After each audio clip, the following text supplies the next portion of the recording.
This is episode 88 of the 99 Forever podcast. I'm Eric Friesen, and my guest tonight is making his fifth appearance on the podcast. He covers the WHL and the Edmonton Oilers prospects for HeavyHockey.com, Spencer Pomoty. Spencer, good to have you back on the show. Oh, it's great to be back. Thanks for having me again, Eric. Yeah, for sure, man. I appreciate you taking the time on Easter weekend to talk some Oilers hockey and WHL. Yeah, nothing better. And it's a busy weekend in the dub, right? With the playoffs getting underway now. Have you been able to watch any of it so far? Or are you just kind of keeping tabs on it on Twitter? I was watching a bit of the Brandon and Moose Jaw game that was in overtime tonight, but mostly just kind of keeping tabs. It was a busy weekend for them, back-to-back days, and Yeah, they'll for get sure. going Tuesday.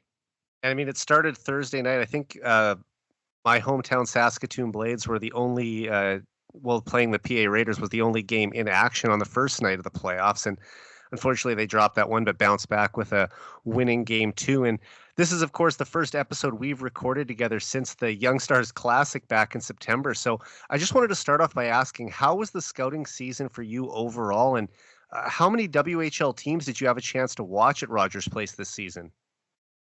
It was a good season. There's no Connor Bedard in the league or in this draft to say even that comes through every once in a while, but it was a good. I saw probably any team that came in. I was at most of those games. Uh, my thing was with the scouting season this year was, like I said, without Connor Bedard, so you don't. First is still kind of up in the air, and I enjoyed that a bit more this season than having a solidified one. Uh, so it kind of puts it up to debate more in your head and with everybody else around there talking too. As opposed to one player who was pretty much guaranteed to be the first overall pick since he was, 14 years old? Yeah, exactly. Like you knew he was gonna be the first WHL player, first player off the board since he was 13, 14 years old. And I remember when the Regina Pats came into Saskatoon, even for a regular season game. This would have been right around this time last year.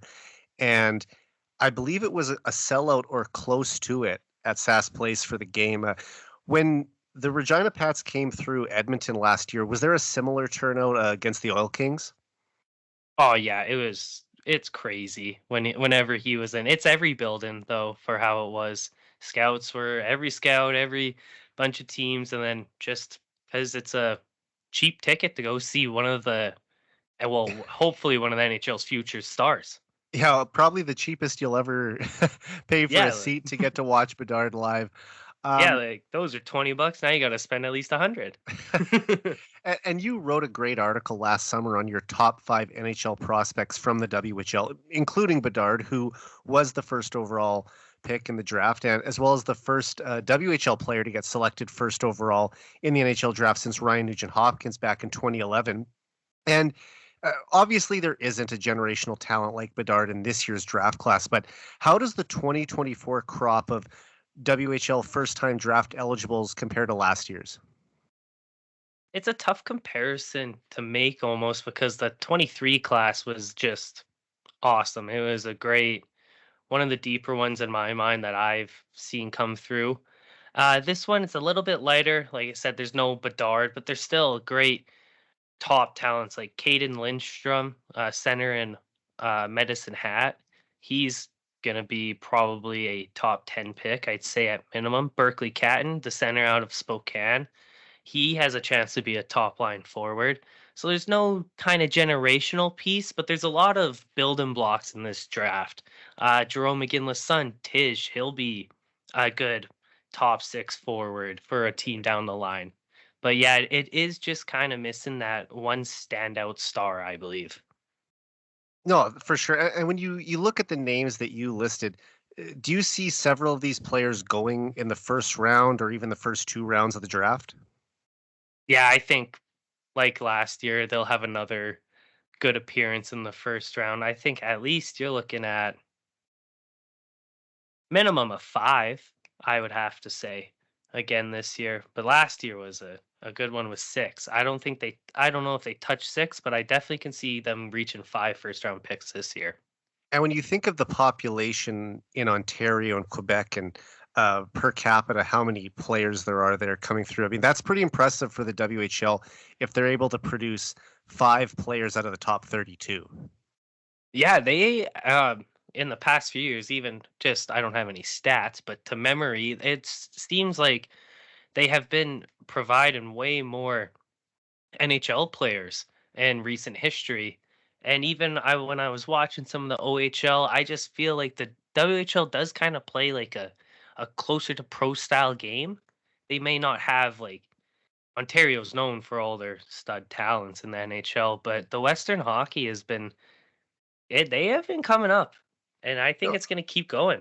I think that's a good assessment by you too. And I think, whether these reputations are accurate or not, like the Quebec League, it always seems to be the highest scoring league. It's probably a little more Hmm. wide open there. The Ontario League, I think, still produces the best talent. And again, largely that is because of the massive population in Southern Ontario and just how many kids are coming through the hockey system year after year. But like you said, the WHL always has a reputation as being one of the tougher leagues, the more physical league of the three. So I can see what you're saying there with your assessment that it's a little more physical, a little more pro style, and maybe gets these players prepared for the rigors of an 82 game season in the NHL down the road. Yeah, that's exactly what I see. Like I haven't watched much OHL, but when I do, it's always sometimes in those games it's just 8-7 or at least, and it's just there's not a lot of pressure being put on. But yeah, they still the pure stars, the force of their population, they'll always produce great talent. Yeah, and for me, I pay attention to the OHL more when the Oilers have prospects playing in the league. Hmm. And it was great when they had the past 2 years Matvey Petrov playing for the North Bay Battalion, and he had back-to-back 90-point seasons and a top 5 finish in league scoring last year. So when you have a player like that, it's really exciting to follow, and especially to see him having success in arguably the best junior hockey league in the world. I think it's fair to say that the OHL is still that.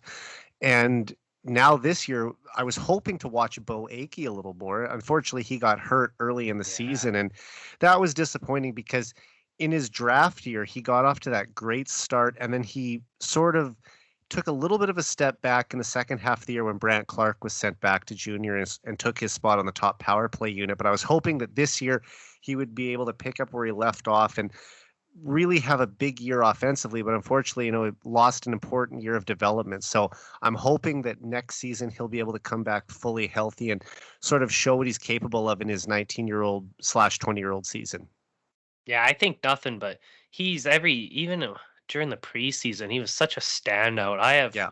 He's not a worry to me at all. I I mean, he think he'll played he be. played in that one preseason game in Edmonton and didn't look out of Mhm. place at all. Now, in that game, you are going up against often a heavy minor league opponent, especially for the road team. They're not going to send a lot of their main players, but the fact that at 18 years old he was still able to hold his own against minor league pros and a few NHL players to boot. I mean, that's pretty impressive. Yeah, like he is just showing you can stick with the pros at that level, that young of age, is a big step and a tip Yeah. of the hat too. And he didn't get picked to this year's World Junior team, but I'm hoping that next year, in his final year of eligibility for the tournament, that he will be able to crack the squad. Yeah, he'll definitely I think get a look. Hopefully an invite at I think least. an invite for sure. Yeah. And I mean, like the season will be 3 months old by the time World Junior Camp rolls around, so we'll probably have a pretty good idea by late November, early December if he's going to get invited or not. But you would think that with how uh, dominant of an offensive player he was to start his 17-year-old season, that he would be able to pick up at least at the same offensive rate in his 19-year-old season or better, even after this injury. Yeah, I'm expecting a big step. Yeah, even after the injury, it's got some time to heal. At least gets the off season to continue working, and then just be prepared for a big year. For sure. And just taking it back to the WHL now, who do you think will be the first WHL player selected in the 2024 NHL draft and why? See, I go back to last year. It's fun this time. There's no Bedard There's no Bedard that's the nominated. guarantee. Yeah. So it's way more open. I think the two that are in talk, it would be Caden Lindstrom and Berkeley Catton. Uh, I would say between those, I do see NHL teams liking Caden Lindstrom a bit more. Just he's, think he's listed at 6'4", and he plays center. So he's a big, smooth skating centerman. He's still extremely young. He just came back in the playoffs. He was fighting an injury, but he plays a good. He's not one of those big guys that just uses his pure size to rough around or play a power forward kind of game. He's more of just pure like a finesse. He plays like he hits all that, plays the big man game, but it's the small part of his game, the hand eye he has at his size, the reactions, the quick twitch muscles, he can get around defenders. It's incredible at somebody his size.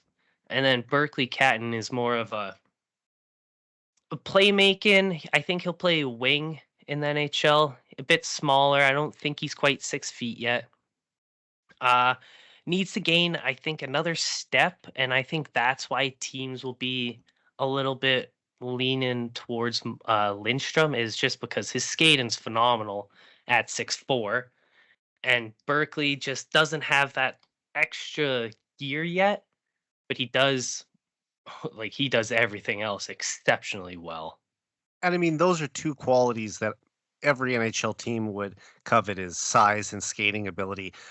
Hmm. And if you look back historically, size even 25 years ago would have been the priority over the ability to skate. But as the games just continue to get faster and faster every year, and teams want all their defensemen to be able to move the puck either with their feet or with their stick. Uh, Looking at the skating ability that you described there, do you think that that's even a bigger asset and maybe why he would get picked? Yeah, I think it's one of the big reasons. Skating has become such a almost a need. Like you can't be everybody can go fast now. There's not many players you come that get drafted even. You're saying, "Oh, he's a bad skater." Or like Right. they're all almost average skaters now, and it's just about being able to take that next step. Can your game handle it's okay if you're an average skater, but once the speed gets quicker around you, can your game do the same? And Yeah. that's why I think the skating will always it's something you can always fall back onto. Where The some game just players continues to get faster and more skilled year after year, and I don't think we're going to see Mhm, this trend stop anytime soon. exactly, and you always need it. Always need speed on your team. And aside from the skaters, which WHL goalie do you think has the best chance to hear his name called at the draft in June? I think first one off the board, I believe, will be Dawson Cohen from Berkeley Catton's teammate from Spokane. I think he will have I think he does have the best chance. I know goalies are all voodoo. We were talking Yeah. earlier, but him or the goalie out of Red Deer, he is his Chase was what's his name? Chase Wusky. That is yes. Chase Wusky was he was a bit of a standout for Red Deer this year, but their crop ever since even last year, they had Carson Bjarnson, who was a standout goalie and will be, I think, a good NHL goalie. Other since Costa, they haven't had that stud, but I think Cohen will have the best chance going first. And all right, let's talk about Gavin McKenna now. And he was taken first overall by the Medicine Hat Tigers in the 2022 WHL draft. And this season, McKenna finished 12th in league scoring with 97 points in 61 games as a 16-year-old. First off, is McKenna a lock to win the Jim Pidgeot Memorial Trophy as WHL Rookie of the Year, in your opinion? And secondly, just how special of a talent is this kid? Yeah, there's nobody touching that trophy other than McKenna. He was an absolute monster every time because he's a teammate of Caden Lindstrom. He's on Medicine Hat, and every time watching that team, they were both of those guys would just stand out. Even like on a power play, like Gavin, that puck was running through Gavin McKenna on a team that will probably have two top 60 draft picks this year. There, it was run by a 16-year-old. It was incredible. How Like many he viewings did is you get this year live at Rogers uh Place in total, or of just like of Gavin McKenna. Of just McKenna? I think I got two or three. I missed one game while they were here, so I think they were here twice. So I think twice I saw him live, and he is just special. Everything, he's like already 5'11". He skates like the wind. Can his one timer is crazy already for his age, but also just the shot in stride that can release it off any angle. He's the real deal. And the crazy fact that I found out this season is that he's actually a cousin of Connor Bedard. Yeah, they are. I believe it's not through blood. I believe Through it's like a marriage. marriage. Yeah, But yeah. still, the fact that Yeah. those two guys, I mean, wow, that's I mean a pretty proud family to have those two both at the same dinner table at Christmas, talking about their hockey accomplishments. That was Um, and while McKenna isn't even eligible for the NHL draft until 2026, do you think he could lead the WHL in points as early as next season? Oh, it's such a good question because I could see it. Like, like he is nothing's out of reach for him. But then there's also return-in players like his teammate Lindstrom and Berkeley Catton. I think he'll take at least one more year in the WHL, and I would have him as my bet to be the lead in point scorer. Well, let's even expand on it then. If he can put up 97 points in his rookie season in the dub, now those numbers alone would get you almost a first round pick if you were in your 18-year-old season. So Yeah. what kind of numbers could we be looking at 2 years down the road when he will be the projected first overall pick in the 2026 NHL draft? I think you're gonna see kind of like a Bedard season of like 130, 100, 140? like 130, like definitely over 120. He's gonna be hitting. He'll be sniffing the 140 points, I bet. And he'll miss a couple weeks due to the World Juniors that year too. Yeah, that's why. Yeah, he won't like. I don't think 150 if he played Yeah, I all mean, if you're going to 60 miss the some, but entire month of, you're basically going to miss the entire month of December and the first week of January. So, pretty hard to win the scoring title if you do make the team. But I mean, I think that playing for Team Canada would probably be the priority for him over winning the scoring title. But still, I mean, I think he probably has a chance to win it at that point, even if he does go play for Team Canada. And that would probably be his final WHL season. I think you would agree too. yeah, I don't see. Yeah, He's going to be one of those ones at 18 who's ready for the show. yeah, I think he'll be gone. He's just so damn good right now. I can't even imagine what 2 years of development will look like for him. So as far as players that you'll get to see next season coming to play the Oil Kings, would he still be at the top of your list of players you're most excited to watch? Yeah, 100%. He is so much fun. And this is a a little segue. Landon Dupont, I saw on Twitter. He just Yeah, Friedman, you Elliot tweeted Friedman. that. You quote tweeted. I saw. Yeah. Yeah, that he should be getting exceptional status. So that I'll put him high up there on my list as well. He is an incredible right shot defenseman. Now, even though he's been granted exceptional player status, that isn't a lock that he will go first overall. But do you think that he still will be the first pick in the Bantam draft this spring? Yeah, 100%. He's a special talent. I think he'll challenge. He'll be Makar like almost. I think he I've even is. seen some people say Huh. that he is ahead of Makar at the same age, which is remarkable to think. Yeah, like he is a Didn't Bruce special Kurlock say talent. that? Yeah, From he Oilers did. Nation? Yeah. Yeah, replied to the tweet. He is And he just knows prospects very well. So I mean, if Bruce is saying it, smart that's man. yeah. Yeah, he's gonna be. Oh, I can't wait. He led their. I believe he led their U18 league that has a bunch of first round picks, and he's a 14-year-old. Yeah. So, like, Has he had he's his a 15th defenseman. birthday yet?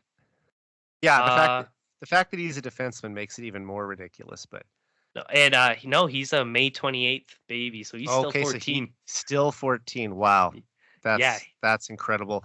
And do you know offhand who has the first overall pick in the Bantam draft? I don't have that in front of me. yes, Everett won the Oh, draft. okay. I believe it's actually the Kamloops Blazers pick they traded for Olin Zellweger. So, I heard a story like WHL draft picks get traded all the time. There was something about one of the picks that was traded in the deal for Stuart Skinner was passed around through multiple organizations and ended up being the pick that landed Connor Bedard. oh, really? When he got traded from it was either Swift to it was no either that Lethbridge. trade. Yeah. Yeah, it was either from Lethbridge to Swift, or was it a draft pick that exchanged hands before Skinner was even drafted and moved through multiple organizations before going to Regina. So I'm trying to remember where I heard that, but I thought that's so remarkable that those two would be connected in that way. Yeah, that's neat. I never knew that. And I mean, the WHL is different too, because in the OHL, I don't think you're allowed to trade first round picks. No, yeah, in the that's why it's always just a bunch of second round picks and Yeah. then players. Yep. That's something always unique. You'll see something like a stud player like Shane Wright will get traded for like 8 draft picks, and some of them aren't until 2027. They always load up because they can't trade the most valuable piece. And I don't know why they have that rule. Maybe it's just to ensure some level of competitive balance throughout the OHL, that because certain teams like the London Knights are always going to recruit better than other organizations. By just, at least this guarantees that every team is going to have their first round pick. But I mean, in junior hockey, when teams are loading up to go for a deep playoff run, I mean, that's sometimes your most valuable piece, is that first round pick. Yeah, exactly. I don't know why they do that. That'd be something I'm cool pretty to look sure it's into. Yeah. I think it's to ensure some level of parity throughout the league, Yeah. because you would figure that certain organizations would just be trading their first round picks year after year to just constantly stay competitive. And I mean, some organizations rarely are even at the bottom, despite not being able to move picks. All right, the 2024 WHL playoffs got underway on Thursday, and there are 7 games going on as we speak. Spencer, when you look around the league, which first round series intrigues you the most, and why? That's a good question. The one I'm looking forward to the most right now is the Red Deer Medicine Hat one, just because Caden Lindstrom, Gavin Mhm. McKenna, and I think they're like Medicine Hat's a young team right now, and I do believe like the road through the WHL will be through Medicine Hat, and they're young right now. They're got playing a Red Deer team that has I had higher expectations for, and I think Medicine Hat can kind of give them a little upset and run for their money. And I'm excited to see how this series plays out. And because they do have as much high end talent as you said, I mean, could this be just the start for them? And as you know, the next 2 years of McKenna in the WHL, is that a real chance for them to be contenders for the title? Yeah, I think just even with McKenna, Lindstrom, they have 2 younger guys too. They just drafted twins, the Ruck twins. They're called Liam and Marcus. They are going to be great WHL players. They've drafted well. They got Andrew Basha. He's going to be at least a second round pick this year, I believe. Uh, they got Thomas Mercick. He's a center. That's going to be another draft pick. And they just have studs everywhere right now and studs coming up. I think just road is through them. Definitely. And what is your prediction for the WHL Championship Series, and who do you have winning the Ed Chenoweth Cup this spring? I think I was just gonna go with the 2-1 seeds because they do make sense and they're great, but I think your Saskatoon Blades, I think they're gonna be there, and then I think they're gonna play the yeah, I'll say Portland always finds a way, so I'm gonna go with Portland. I think they'll play with against Portland, and Saskatoon will win it. I think. Oh, I'd love to see that, man. And They, I mean, the Oil Kings have won, I believe, 3 championships since they came back to the WHL in 2007. And so, I mean, the city has experienced quite a bit of success at the junior hockey level. And, I would love to see some of that in Saskatoon because this is actually the Blades' 60th season, and they've never won a WHL championship. They were in the final 3 times in the 70s, twice in the 90s, and they appeared in 2 Memorial Cup finals as the host, once in 1989, the year I was born, and also back in 2013. And I actually had a chance to go to some of those games. That was a really exciting tournament to go see. Aside from the Blades being in it, Nathan McKinnon's team was there with the Halifax Mooseheads and Seth Jones with the Portland Winterhawks. So I got to kind of see those 2 guys right before the 2013 NHL draft when they were projected to go first and second overall. But yeah, it's been tough for the Blades. They haven't had a ton of success in my lifetime as a fan, but in the early 2010s, they had some pretty good teams, won a couple regular season championships, and one year they bowed out in the first round in a stunning upset. But if they were able to win a championship, that would be huge for this city. And, I've followed the team very closely all season, and they've loaded up, and I really like, bringing in guys like Fraser Minton, who really helped this team, and Washington Capitals, Russian prospect who was big for them as well. So when you look at guys like that, aside from Trevor Wong and Sidorov, this is a team that looks poised to go on a run. So I'm glad that you have them going all the way to the final, and like you said, hopefully winning it, because that would be great for the city to get their first title. And Spencer, it's been a tough go for WHL teams at the Memorial Cup over the past decade. A WHL club hasn't won the tournament since Edmonton back in 2014. Do you think the Blades have a real shot to win the Memorial Cup this season, or do you not have as close of a read on how good the OHL or QMJHL are? I don't have the best of reads on the O and the Q right now, but I like the Blades are a great young team. Like they are a great junior club. I think it is weird that the WHL hasn't won it since 2014, and I don't know why. It's funny, but I do think the Blades got a great shot. Like you said, they loaded up. They have all the talent. I think it just comes down to almost a little bit of luck. Yeah, and I think part of it, once again, comes back to something we talked about earlier, and it's just the population. There's just so much more hockey being played out there, so many more kids. So when you have that many more kids, you're going to have that much more high-end talent as well. And sometimes I think the WHL clubs just are overmatched, especially because it's a 22 team league. I think that if the WHL was maybe more like a 16 to 18 team league, you'd see deeper rosters across the dub, and then they might be able to contend more with some of the top teams from Ontario and Quebec. But when you have nowhere near the population that Ontario has, and you have to spread out the talent we do across 22 teams in the WHL, they have a hard time, I think, hanging with some of those real top contenders in the O. Yeah, that's an excellent point, actually. Yeah, never really. Once you break it down, like there is a ton of teams. Yeah. That is the one bad thing. And I mean, that's just a reality in the NHL too. Like, I mean, if the NHL was a 24 team league, we would probably see deeper teams across the league as well from the third and fourth line.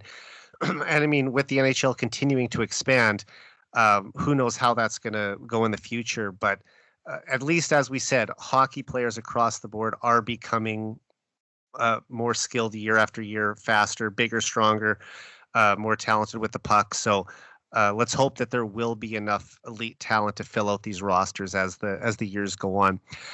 And Spencer, it was another rebuilding year for the Edmonton Oil Kings, who finished near the bottom of the Eastern Conference standings for the second consecutive season.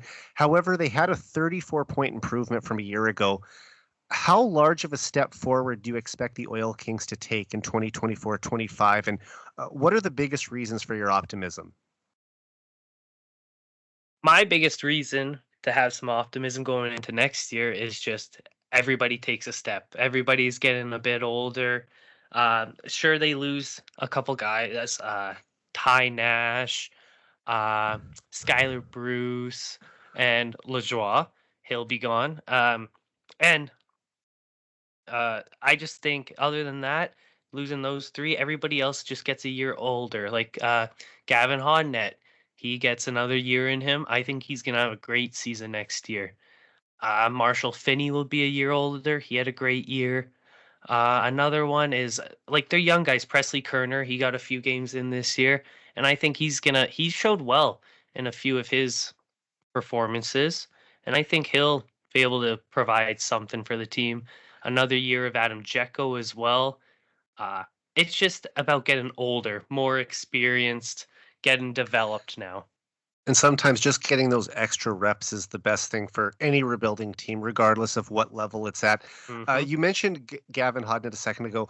He led the Oil Kings in scoring with 70 points in 61 games this season as a 17-year-old, which is an encouraging sign. He's also eligible for the NHL draft this summer. Spencer, what type of an impact do you think Hodnett could have in his 18 and 19-year-old seasons in the WHL? I think he's gonna have massive impacts for the Oil Kings, yeah, or well, in the WHL. Hopefully for the Oil Kings because he's a fun player. He's a first and foremost like 70 points, 61 games. That's what he does. Is he's a point guy. He's always been at the near the top or at least above average with his peers. And I think for when he's 18 and when he's 19, expect nothing but the same. Maybe 80 points, 90 points next year. And maybe if the Oil Kings, like Joe Aginla is coming in, if maybe in a 19-year-old season, Gavin Hodnett gets you 100 points, that would be fun. For sure. And Hodnett is a bit of an undersized player at 5'7" and 158 pounds, but it's not as big of an issue as it was in the past in hockey, is it? Yeah, no, it's not. People, some people still kind of are afraid of little kings, but I think just as long as you have the skill, you can play with the guys. It is going to be tougher at that size, but if you play with a bit of bite, like Yamamoto was a great example, I Yeah. should say. Even in the Former WHL, played. Spokane Chief. Yep, he was great, and it's still tough for the little guys, but there is way more paths being paved with small players in the NHL. And I think if you look around the NHL right now, there are more star players 6 feet tall or shorter than ever before. Yeah, 100%. Like, well, I was gonna say like Johnny Gaudreau's a good example, but he's kind of He's taken ever a step since back, his move. Yeah. but in fairness to him, even though we're by no means Gaudreau fans, he was probably a top 10 offensive player at his peak a few years ago. So that's just one example of a player who can come in and have a big impact. You also mentioned Joe Aginla, and he showed some flashes of his Hall of Fame father's scoring ability with 5 points in 5 games as a 15-year-old this winter. How much of a difference maker do you think Aginla could be for the Oil Kings next season? Next season, he'll get his full season in. I'm I think he can definitely provide you with some offense. I think he'll give you maybe not definitely not first line production, but decent second line production, something maybe about 45 points in 61 games, something around there, 40 points. And I think that'd be a great rookie season for him. It would help this team. They could take all the 40-point guys they could get. But I definitely could see him having a great year, especially with how he played this year. That shot is for real. Do you think he has some of the ruggedness that his dad displayed throughout his Hall of Fame career as well? He wasn't. as like scrummy and stuff at the games I saw him live, but he definitely lays his body out. He's not afraid to get it, like just throw the body, do what he needs to do on the forecheck. But he's not nothing. I don't see any glove dropping soon. Yeah, I mean, and players don't always have to emulate their fathers or uncles when they come up through the ranks. Sometimes you'll see the odd guy who can do a little bit of it, but like I think of like Max Domi. He will drop the gloves on occasion, but he's not a pure enforcer like his dad Ty was back in his playing days. He's a much more skilled player, and I mean it's pretty hard to live up to the legacy of Jerome McGinley. But the fact that he has two sons that are playing in the WHL and have the chance to one day play in the NHL, I mean, I think that he's going to be pretty proud of that, regardless if they become stars or not. Yeah, his sons are the real deal. I mean, Tish should be a first round pick this year. He's gonna have Yeah, you mentioned a top yeah, six forward in him. yeah, they're gonna have some fun dinner table talks. Yeah, definitely. And just to wrap up on the Oil Kings, do you think they have a realistic shot of sneaking into a playoff spot next season, or is that maybe still a little much to ask? I think they would have to be a big surprise, and I think, but with Grace and Sachin, like a lot is possible. He is an excellent player at this level. Uh, I think they can get in, squeeze in just a tiny little bit, like the eighth or seventh spot, and Probably run into one of the contenders and get bounced yeah, in 4 or 5 games, but somebody that has loaded up completely and get spanked. But it's good for these young guys. still just the chance to at least scratch and claw their way in. And then maybe in 2025, 26, we start to see an even bigger progression as they continue to maybe become a little more of a playoff team. Yeah, exactly. Like the goal next year is to put yourself in that conversation, play some more meaningful games down the stretch, feel that, develop into that. And this, like, they got some more picks coming. And so hopefully around the time 2 years, we see more of a mid pack, even 4 or 5 seed. And that's just the cycle of junior hockey, isn't it? How many draft picks did the Oil Kings send out when they were loading up back in 2022 compared to, or I guess their championship season would have been 2021, was it? There. It was 2022 they won, right? Yeah, I think Yeah. was it 22? Yes. Yeah, Yeah. 22. Yeah. Because last year was when they bottomed out after their championship Yeah. run. And then this year they took a bit of a step forward, as we talked about. But they sent out a ton of draft picks when they were loading up. And now they're sort of at the other end of that, where they're acquiring those picks and starting to rebuild through the organization. And that's just how it goes in junior hockey, isn't it? Yeah, it's the life cycle. You, especially in the W, send out all your firsts, all your prospects for your chance when you're ready, and then before You you get know it, these those kids players for are too four old. years. Yeah. You And get now, you get them for 4 years and you try to win something while they're there. Uh, and then it just you pretty much have to start over and build through it like that. And that is often a good thing too, I think, about these junior hockey clubs is that it's not always one team staying at the top. You have a chance to turn your team around. And if you're an organization like the Oil Kings, who've been very successful over the past 15 years, they've done that where they've won championships and then rebuilt and won another championship. yeah, exactly. Like, and it's lucky because it's Edmonton. It's great facility for the kids. They Probably the have, best in the dub. yeah, I they have a can't think of ton one. to entice. I can't think it'd be one that would be better. And obviously, like we said, they what appeared in 3 consecutive WHL finals in 2012, 2013, and 2014, won 2 of them, and then made it back 8 years later and won another championship in 2022. So a bit of a gap, between there, but still the fact that they were able to have multiple championship seasons after going without a WHL team in Edmonton for about 10 years. I think the Edmonton Ice left in 98 and then the Oil Kings came back in 07. So like I said, since they've come back, they've probably been one of the more successful franchises in the league. Yeah, and it is. I'm thankful for it because it's nice to see the top players come. Like I get a lot of viewings of them because Yeah. they're here. We acquire like Dylan Gunther, Caden Gooley. Like they when they're good, they go for it. And during the second intermission of today's Oilers game against the Anaheim Ducks, Bob Stauffer revealed that the Oilers will sign Oil Kings defenseman Marc Legault to an entry-level contract on Sunday. Legault was the third undrafted free agent who either plays or played in the WHL to sign with the Oilers in the past 2 weeks, along with Connor Unger and James Steffen. Spencer, let's just start with Legault. He played 4 seasons with the Tri-City Americans before wrapping up his WHL career with his hometown Oil Kings this winter. What type of a player are the Oilers getting in the 20-year-old left shot defenseman? Well, he's big. He's 6'6", 223, and he's it's fun because he does get involved offensively, but his main thing is getting his puck out of his own end into the transition, and he makes a good first pass for a big guy. And he had 26 goals this year as a defenseman on a team they weren't good. They kind of turned it on, but they weren't good. He finished with 14 points in his last 10 games. Gets involved offensively, but it's the frame you noticed. He's not the fleetest of foot, but heavy shot from the point, not afraid to make a move down low.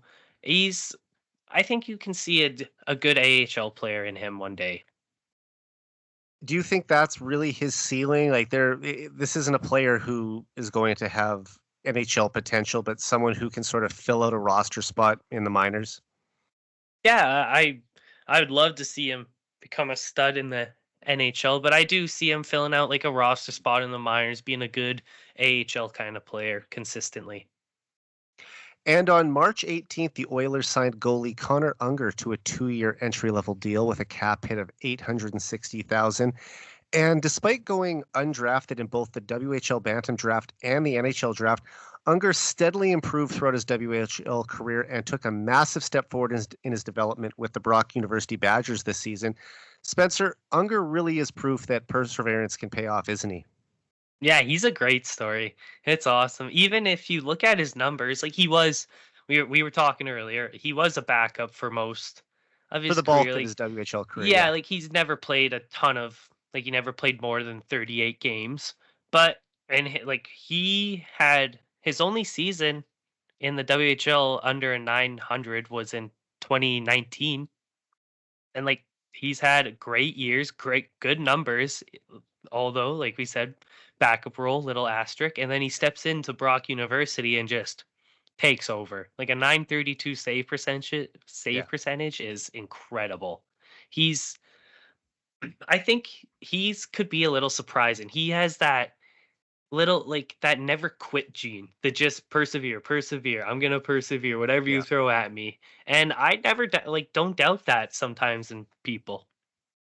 Yeah, I think that's huge to have a player like that who can, come through and not give up despite going undrafted and just kind of continue to work at his game and hope that eventually it's going to pay off. And it did as he earned his first NHL contract. And like we talked about, spent the majority of his career as a backup, gets to play a starting role late in his career with the Moose Jaw Warriors. I think he even won a playoff series and then ultimately moved on to U Sports Hockey, where he had a 26-0 record this season with a 2.15 goals against average and a 932 save percentage, as well as 3 shutouts. So pretty impressive numbers there, and led his team to the OUA semifinal, where they were unfortunately upset, but still a first place club that went all the way to the semifinals of their conference. And now he's going to be headed down to the Bakersfield Condors, and I would suspect that he's probably going to spend the next 2 to 3 years down there, just working his way up. You look, Olivier Rodrigue just signed a 1-year 2-way deal, because next year he was no longer he was going to be waiver eligible. He could no longer be sent down without having to clear waivers. So because of that, it gives the Oilers the flexibility to recall him and send him down whenever they want. And I think that they're going to be testing him out a little more to see if he's ready to handle the backup role as early as next season, with Calvin Pickard probably Mm-hmm. still penciled in to that spot, assuming he resigns. And like I said, with Stuart Skinner locked in as the Oilers' number one goalie until at least 2025, 26, the crease, I think, is set in Edmonton as far as the starter. But throughout the organization, we're seeing a lot of other goaltenders with competing for spots. Like you've got Ryan Fanti, who put up solid numbers with the Fort Wayne Comets in the ECHL, and you have to wonder, could he be ready to handle the backup job in Bakersfield next season? With Rodrigue, potentially, spending splitting time, I guess, between the NHL and AHL. Jack Campbell's probably going to get bought out, so that will open up a spot for Unger in the AHL to hopefully get some playing time with the Condors. And even though he hasn't played a single game of pro yet, this is a guy who is, like we said, such a good story, and you'd like to think that eventually he could work his way up and play for the Oilers. Do you think that he could eventually climb the ladder and get a spot with the big club? I you never know. Like he's only 22, still young for a goalie. I do picture him starting more games in the ECHL early on in his career, but Stuart Skinner started there. A lot of goalies start there. Right. I think it's definitely a tough climb because Stu is still so young, and Olivier Rodrigue I has mean, what been a season he's had. I mean, lights out. you could probably say season and a half where he has put up outstanding numbers at the AHL level. So I'm glad that he agreed to a two-way deal, because Mhm. it's a mutually beneficial deal for both sides. I mean, the Oilers, like I said, they get the flexibility to send him down if they want, or recall him and not have to worry about the waivers. And also, that deal opens up the opportunity for him to get more playing time in the NHL. And if he thinks that he has a good shot, then he will eventually work his way into that spot. And I could see a scenario where those two are the starting and backup goalies for the Edmonton Oilers. And that would be huge, that two goalies that the Oilers selected in back-to-back drafts end up becoming their number one and number two organizational goalies. Oh, it would be great. Like that would just work out perfectly. I, That's why I think Unger will have more of a problem, even if he does pan out pretty well, is just because because he's got both those guys standing in his way. yeah, like Olivier Rodriguez is not going anywhere, so No. And I it's gonna mean, be tough. I'd love to see him get some games in the NHL next. I mean, if the Oilers couldn't improve their position anymore down the road, I think their final two games of the year are back-to-backs on the road against Arizona and Colorado. Like I said, if you can't climb the standings anymore and you're pretty much locked into that second place spot in the Pacific Division, that might almost be an opportunity to get Rodrigue into a game. Oh, I'd love to see that. It would be it would be neat. But they're usually, even in the past when that would be nice, they usually try to just focus more on playoffs. We're gonna play our game. We're gonna Yeah. prep. Yeah. Prep. And I mean, the team might still be pushing hard. Like I said, that last game of the season between Edmonton and Colorado, it could come down to the Art Ross Trophy between McDavid and McKinnon. And not that that is the primary focus for McDavid. I mean, I know it's not. He is dead set on winning a Stanley Cup, and any individual honors he doesn't really care about. But I still think the team would try to get Connor that sixth Art Ross Trophy if he was tied with McKinnon going into the last day, and they would still be wanting to put their best effort forward in that game against Colorado. So you might want to play the starter that night and give McDavid every opportunity that he can to win it. But and also, I think you want to have that good feeling of beating another contender going into the playoffs, a good Yep. confidence boost going into your series, especially if you're playing Vegas in the first round.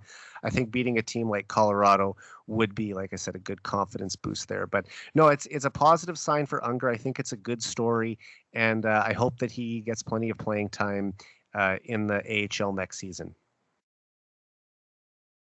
And on March 21st, the Oilers signed right winger James Steffen of the Portland Winterhawks to a 3-year entry-level deal with a cap hit of $870,000.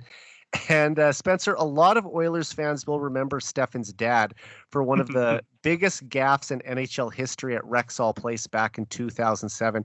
I'll never forget that game and that goal specifically when he was playing for the Dallas Stars and missed a wide open breakaway, which came down the ice the other way. Jarrett Stoll sends the puck down. Ryan Smith picks it up off the half wall and backhand pass to Alashemsky all alone in the slot, who dekes to the backhand and tucks it in for the game-tying goal with just seconds left on the clock to send it to overtime. It's one that I think any Oilers fan from that era will have etched in their memory forever. But the younger Stefan has had a career year in his 20-year-old season in the WHL, scoring 50 goals and 101 points in 67 games this season. What's your scouting report on Stefan, and do you think that he has an NHL future? That Stefan misplay is all time. We still found a way to lose that game, but we don't got talk a point about though, that. right? Yeah, exactly. You know what? It's one of those ones where actually the tying goal is more memorable than the game winner, and I think it went to a shootout even. Yeah, I believe it did go to shootout. It was right around my 18th birthday in January 2007. But yeah, that's one that, I just remember so vividly where I was sitting watching that game and everything about it. So yeah, but like I said, now his son is on the right side of on that rivalry. So but yeah, sorry, go ahead. James he's a shoot first type of player. Absolute rocket of a release. Great, like he's a good passer, underrated kind of in that playmaking set. The one thing it's a knack with a lot of players is the skating isn't quite what it should be. He's not the biggest of players either at only 6 foot. So he does need to kind of pick up extra stride. He's a little too hunched over, doesn't get back to his start position too quick. Yeah, you can play in But the NHL as a smaller player, but most of the time the smaller players have really good hands and are quick skaters. So if you're mhm. missing one of those key important skills, it makes it a little tougher to crack the show, doesn't it? Yeah, it's that extra thing where if the skating's not up and you're not like 6'3", it is kind of tougher. But like I said, he's got a great shot. He's got so sometimes he does kind of fumble the puck under pressure if a forechecker's on him. But if he's skating at you, he can make a play. He's not afraid to try different stuff. He's creative. But yeah, the one thing I always come back to is that shot. I think the shot is what would carry him on to the next level. As for an NHL chance, I think maybe he gets a few games as like a like a fourth line bottom six kind of player.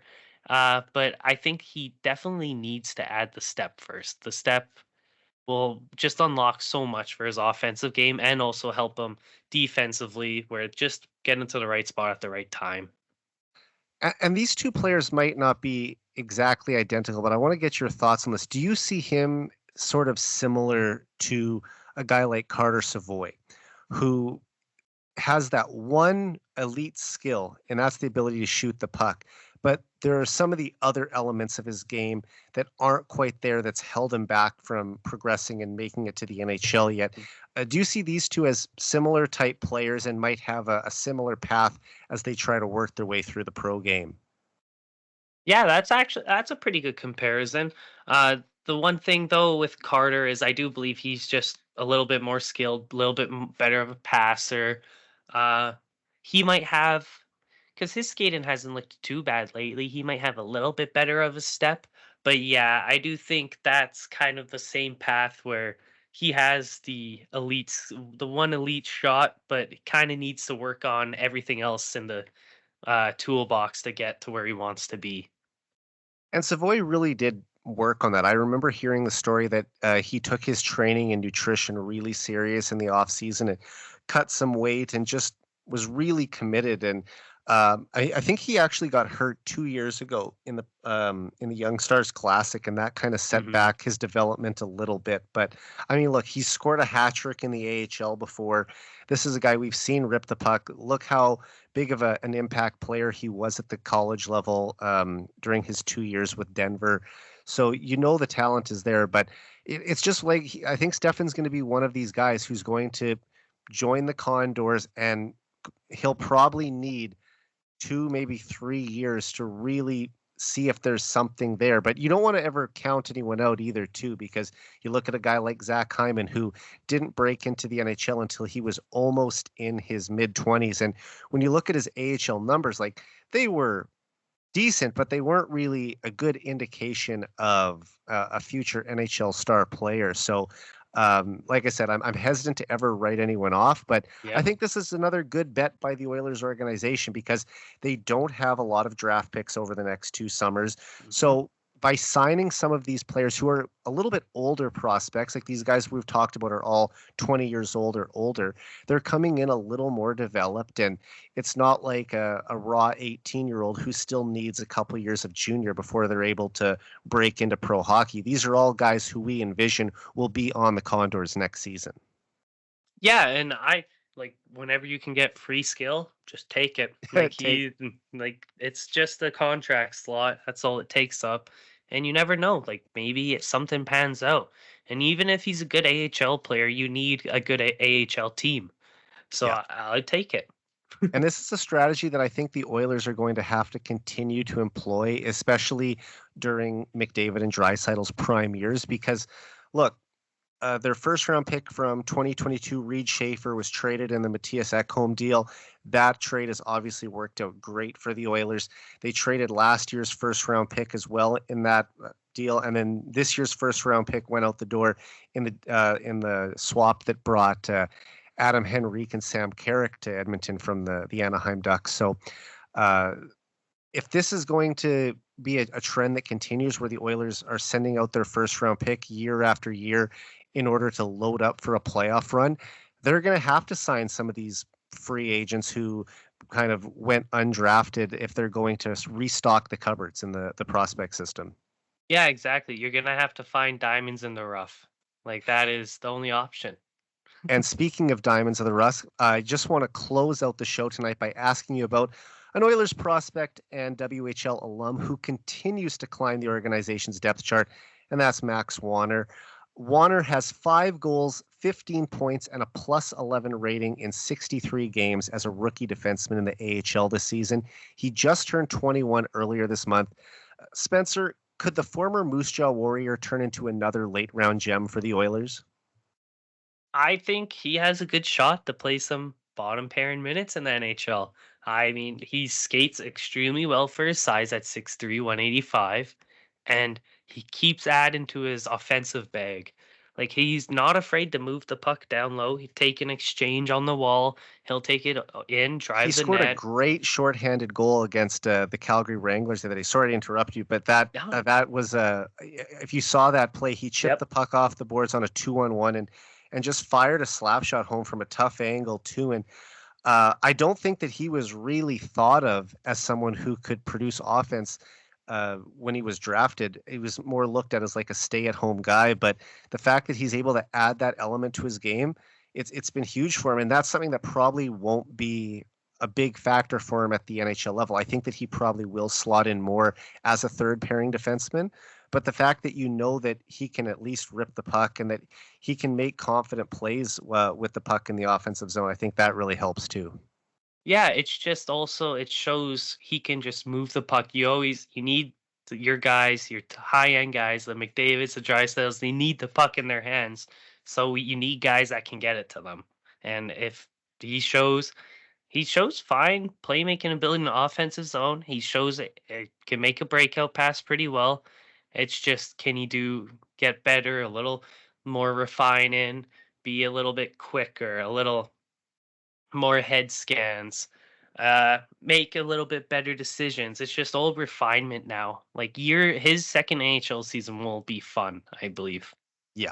And I think I said this to you on the podcast back in September when just after the tournament, the prospects tournament, that I could see 5 years down the road, the Oilers' right side on the blue line being Bouchard, Akey, and Warner. Yeah, that would be because Aiki stepping in would be And especially they'll be on a little bit of cheaper deals too, those two. Especially if And Bouchard's making 9+ million by then. If you can have these two defensemen coming in throughout the organization, first of all, defensemen that you drafted and developed yourself, hmm that's huge. Secondly, both right shot guys, and the fact that they have different skill sets too. Like, I mean, Aki is an elite skater, but a little more of a smaller, slender build compared to Wander, who, like you said, even at 6'3", 185, he's going to fill out that frame and be well over 200 pounds. I'm confident in that. We've seen him drop the gloves too, so you know he's got that toughness to him. He's a fellow Saskatchewan guy like myself, so always love to see a few more Sasky guys on the Oilers. And I think that, like Vinny Desharnais is filling in that role admirably right now. And I'd like to see him, have a 5-year career with the Oilers, which would be great for him. hmm As a seventh round pick, he's already beat the odds just by playing one game in the NHL. But the fact that he's now played over 100 NHL games when he didn't debut in the league until he was almost 27 years old, that's huge. And he picked up a multi-point game today, too, in the Oilers' Yeah. 6-1 win over the Anaheim Ducks, just the second multi-point game of his career. And I think it's fair to say that Warner is ahead of Desharnais at the same age. Yeah, 100%. And it's just about that drive, that determination to get better. I love Desharnais too, though. Like I would Yeah, love if he's the thing about Desharnais is he moves the puck so like his head better than checks, you'd his head expect, right? scans. Oh, it's crazy the amount of like I always think when I watch him, I always think Desharnais just he's probably the greatest driver on the road just because his head checks. He scans his shoulders so well, so often on retrievals. It's awesome to watch. And He's a player young kids need to watch. you know what? Not the quickest or fleetest of foot, but No. one thing you'll see, he doesn't get beat wide a ton because number one, at 6'7", he's already got these massively long pterodactyl arms, but he's got such a long stick too. I think back to that game against the Colorado Avalanche a couple weekends ago, and I think it was Nathan McKinnon who was trying to drive wide on him, and he just swung his stick out and knocked the puck clean off McKinnon's blade. And I mean, you do that to any player in the league, that's a good defensive play, but you do it to one of the most dangerous attackers in the league, it's even more impressive. So, like I said, Desharnais, not maybe like I said, the fleetest of foot, but he's a guy who he's not going to get beat wide too many times, especially when he's in good position, just because he's got such a long reach. Yeah, like, and even his positioning is usually top tier. Like he's a high sense player. Like he uses his sense to his ability, and mixed in with that 6'6" frame, it can be a deadly combo. And how close do you think Warner is to playing in the NHL? I think just like the Oilers are in win now mode, so I think it's going to be tough for any young player to almost get in a couple of games. You see how tough it is for Lavoie even. Yeah. I would I mean, he say, played 7 this year, but yeah, I would say maybe another 2 AHL seasons. Just keep okay. refining. I'd like to see him even get a little bit more power play time.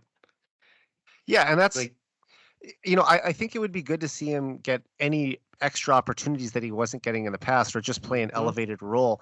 But at the same time, it's something that he's never going to do at the NHL level. So yep, I'm also fine with him playing the type of style down there that he's going to play for the Oilers, because you might as well get him accustomed to the game that he's going to play once he gets to the NHL.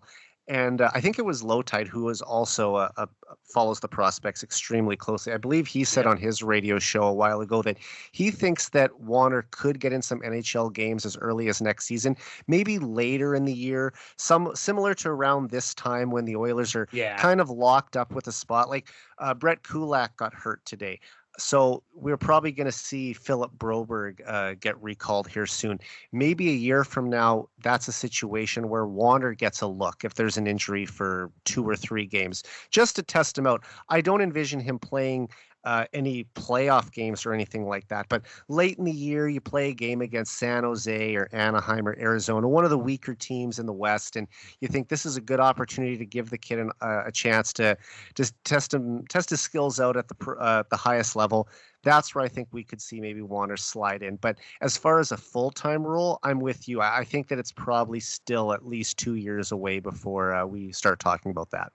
Yeah, like even like the progression he's made with the preseason games he's played, just beside Nurse when we were watching him is just awesome. Yeah. That's why I'm excited. Like preseason will tell a lot about how like we might see like Lowtide could be right. He could be up and it would be cool. Like I like when teams do that where it is like a bottom-ish team and you do have a little bit of leeway. Like get some of your young guys some It's a little bit of a experience. reward for a good year, and let's just Exactly. hope that Wanner continues to take a step forward.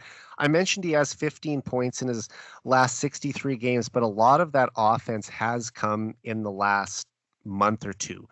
I think he was, if I can find the numbers here, it wasn't quite a point break. I think he had something like 11 points in his last 18 games or something like that after only getting a few points in his first 30 games of the year. He's really turned it on in the second half. But this, like we said, it's a guy who you're not going to mainly count on offense for, but the fact that he has that little extra ability, I mean, just a great find for the Oilers at 212th overall. Yeah, just a bet on skating, size. It's a good find. I think it will turn out good for them. He is just getting better and better. Without a doubt. Well, Spencer, I just want to say thanks again for being on the podcast tonight. Always fun talking to you. Where can people follow you? Over on well, not Twitter, but X, I guess, at SP I still Prospects. call it Twitter. It's I think Twitter to I'm me. always going to call it Twitter. Yeah. Yeah, like there's no way it's anything but Twitter. Yeah. So Yeah. SP Prospects, everyone please go give Spencer a follow. Do you have anything in the works for us at heavyhockey.com or any topics you're looking to dig into? Yes, some James Steffen. I got that one going, a little profile, and then just a bunch of some fun WHL players profiles like Gavin Hodnett. That one will be coming out. Spencer, I look forward to reading it. And as the editor for the site, I have the privilege to be the first one to get my eyes on it. So looking forward to doing that. They'll have Dev Camp, obviously, again this summer, and then the Young Stars Classic in September. So let's try to plan a podcast down the road and talk about those two events. I'm usually at there during Dev Camp for the weekday, so I would love to talk about development camp. It's my favorite. I think that'll be a good time in July to touch base. And you wrote another post about that, I think, last summer as well, about how the little mini tournament went at the end when they broke the groups into 4 different teams. They love the Billy Moore's Cup. Yeah. All right, Spencer, have a good night. Thanks, Eric. You as well. So for Spencer Pomoty, I'm Eric Friesen. This has been the 99 Forever podcast. We're out.